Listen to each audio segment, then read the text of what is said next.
Posisi Israel kian terhimpit karena agresinya di jalur Gaza Palestina menyeret Iran dalam perang.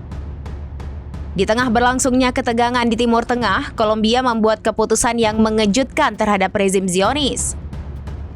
Kolombia menyatakan stop mengekspor batu bara ke Israel. Pengumuman ini disampaikan Presiden Kolombia Gustavo Petro pada Minggu 18 Agustus 2024.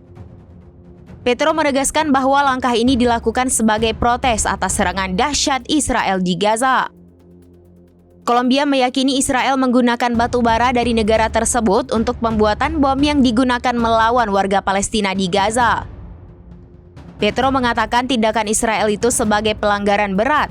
Adapun keputusan ini ditandatangani oleh Presiden Petro bersama para Menteri Luar Negeri, Keuangan, Pertambangan, dan Perdagangan. Pemberhentian ekspor batu bara ke Israel akan berlaku 5 hari sejak pengumuman. Sebelumnya pada bulan Mei, Kolombia telah menangguhkan hubungan diplomatik dengan Israel. Diketahui negara terbesar ke-26 di dunia itu telah mengekspor 5% dari total produksi batu baranya ke Israel.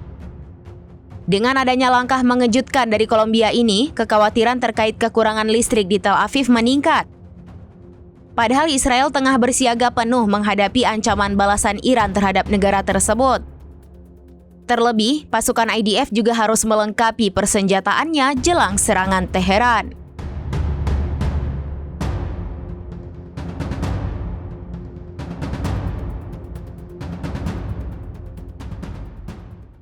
Download Tribun X sekarang, menghadirkan lokal menjadi Indonesia.